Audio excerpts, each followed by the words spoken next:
नमस्कार, प्रणाम, स्वागत है आपके अपने यूट्यूब चैनल अमित की खबर में।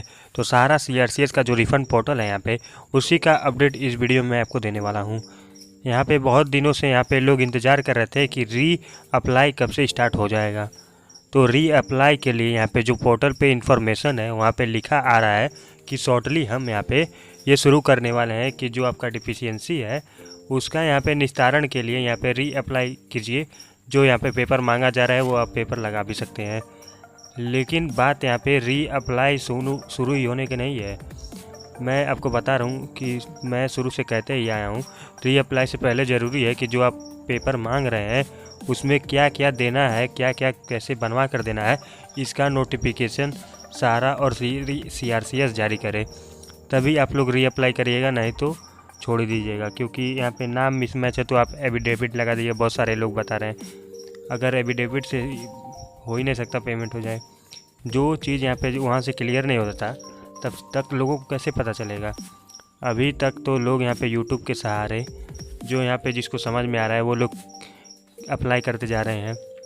बहुत सारे लोगों को मतलब जो चीज़ ऐसा है कि डिफिशेंसी के रूप में सीआरसीए रिजेक्ट कर दे रही है, क्योंकि क्लियरिटी ही नहीं है कि इसको क्या डालना है क्या नहीं। जिस हिसाब से यहाँ पे गाइडलाइन आना चाहिए फॉर्म फिलअप का, उस तरफ से आ ही नहीं रहा है। एक वीडियो आया और अमित शाह जी का भाषण आया और पूरा सोशल मीडिया छा गया कि सारा इंडिया का रिफंड यहाँ पे शुरू हो गया है।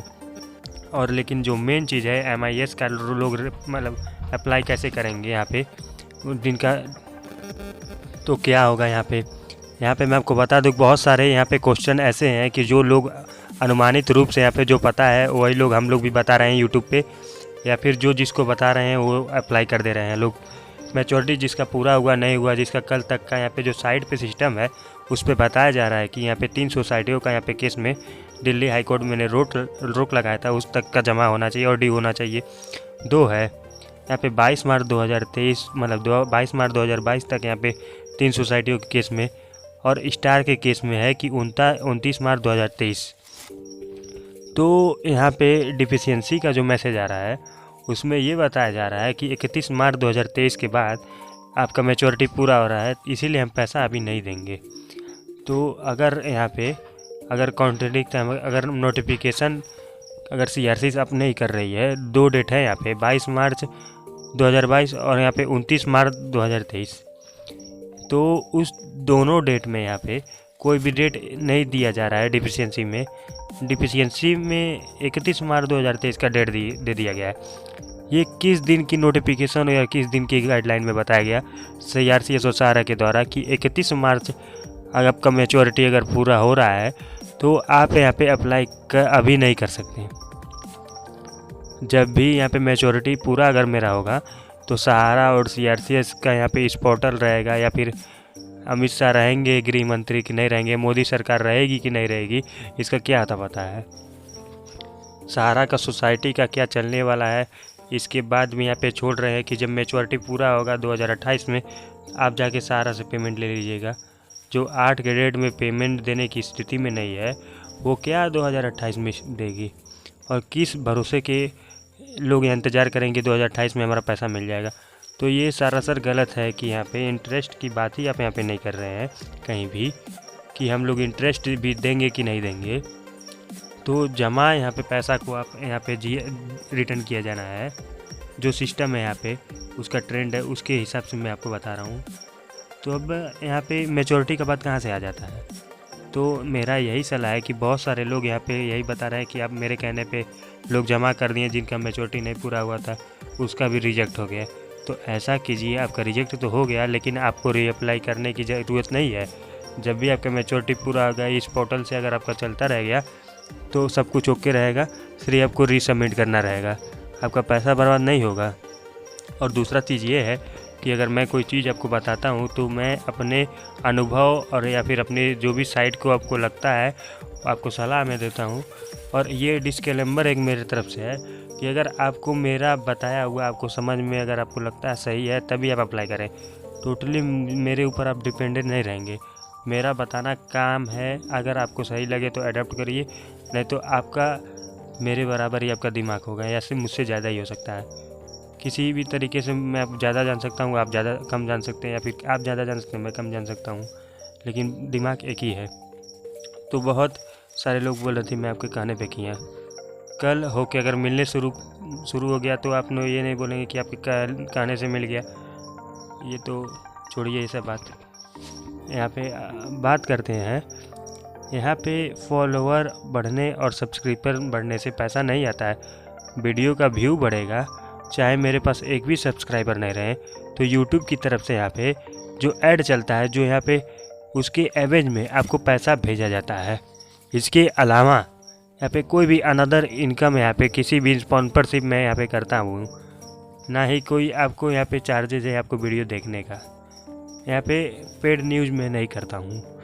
तो मेरा एक सलाह है कि जो मुझे समझ में आता है मैं आपको वीडियो में बताता हूँ। अगर आपको अच्छा लगे तो आप मान लीजिएगा, अगर नहीं मानना तो मैं कोई आपको कुछ बोलाना ही नहीं चाहता।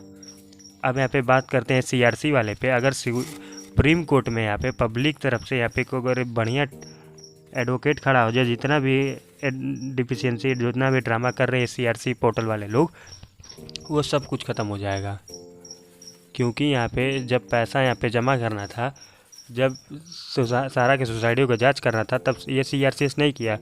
लेकिन आज जब ये पैसा लेने की बारी आई है, तब ये सारा की तरफ से फॉर्म क्यों भराया जा रहा है कि आप मेंबरशिप हो या फिर स्कैन करके या ओपनिंग कोई भी भेजिए।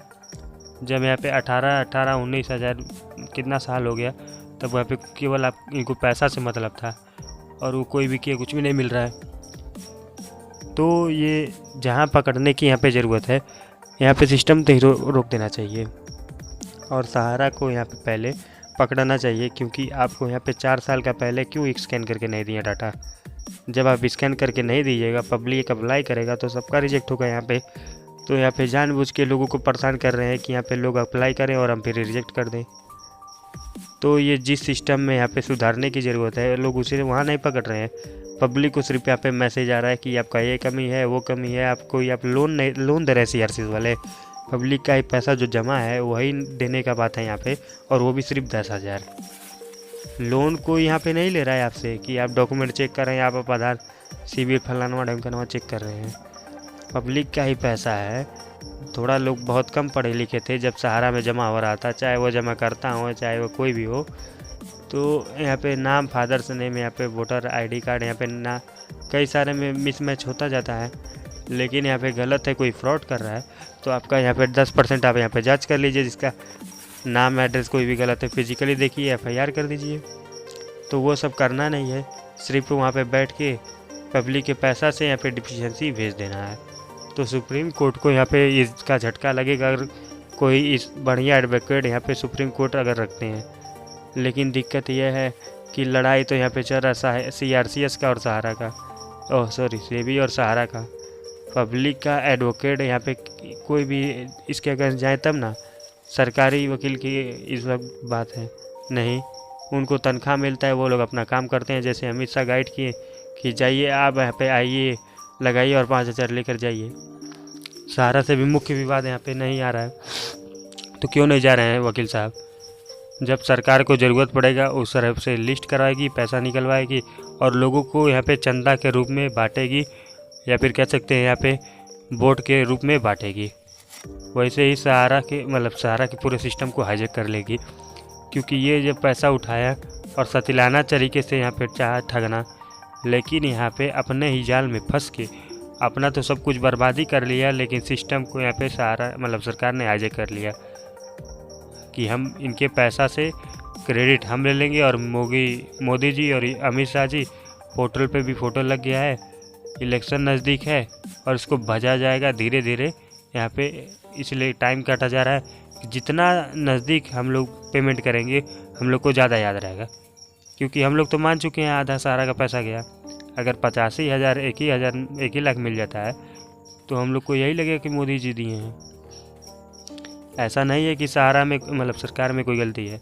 अगर सरकार और सीआरसीएस का सिस्टम सही रहता 2017-18 में ही यहाँ पे बिना स्कैन किए बिना केवाईसी कैसे जमा हो गया। इनकम टैक्स यहाँ पे 5 तरीके से एडिट होता है। ऑडिटर क्यों नहीं धरा जा रहा है? ऑडिटर क्यों नहीं रिपोर्ट किया कि केवाईसी यहाँ पे वेरीफाई नहीं किया गया है?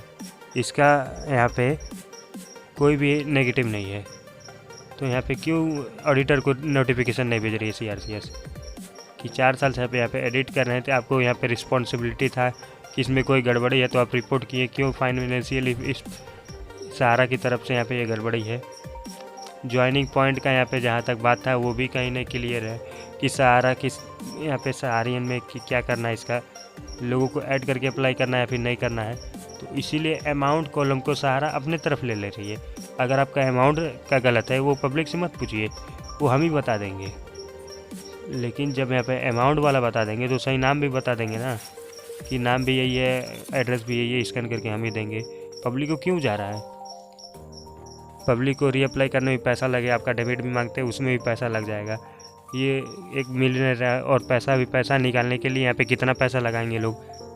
तो क्वेश्चन तो बहुत सारे लोग हैं सहारा और CRCS पोर्टल पे। यहाँ पे इसमें सुधार थोड़ा बहुत हुआ है, लेकिन बहुत सुधार अभी ज़रूरत है।